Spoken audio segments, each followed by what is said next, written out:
Hello guys, welcome to my channel. Today I'll be talking about 4 tailoring rules that transformed my skills after nearly a decade. You heard me right.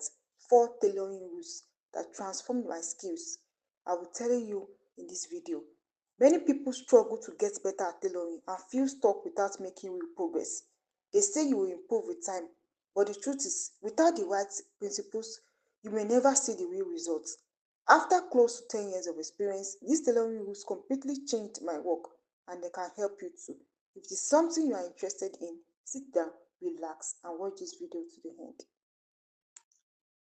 Number 1, always press to sew. Pressing is one of the most important yet underrated aspects of tailoring.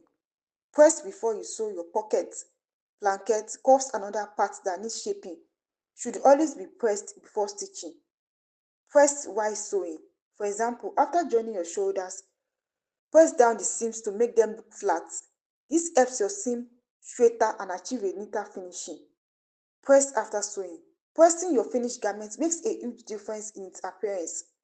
I once made an outfit that looked off until I pressed it. It completely transformed the look. Pressing can be the difference between a difficult and an easy task, and it separates a professional finishing from that of an amateur. Number 2 point is always double or triple check before cutting. Cutting is the most delicate part of tailoring. Unlike sewing mistakes, you can't just pick out the stitches and redo them. A cutting mistake often means you are buying a new fabric. When cutting, eliminate distractions and focus fully on what you are doing. Double check, triple check, or even quadruple check before you cut.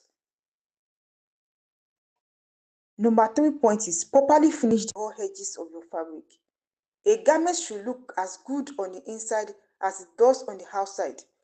Too many tailors focus on the outside and ignore the inside finishing.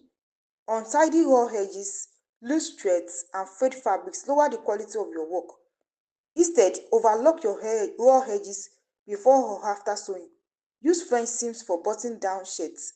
Explore other finishing techniques to make your work look professional and neat, as well as the inside of your garment. A clean inside finishing elevates your work and makes it stand out. There is no stage in tailoring where you should say, I've learned enough.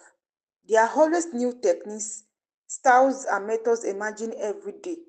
When I started learning, my work wasn't great, but I kept learning new skills, watching tutorials, and practicing. Sometimes you even have to unlearn new methods or unlearn old methods and relearn better ones. So keep on learning, keep on practicing to get better. Which of these tailoring rules do you already follow, or which one will you start practicing today? Let me know in the comment section. Don't forget to subscribe to this channel for more tailoring tips and ideas.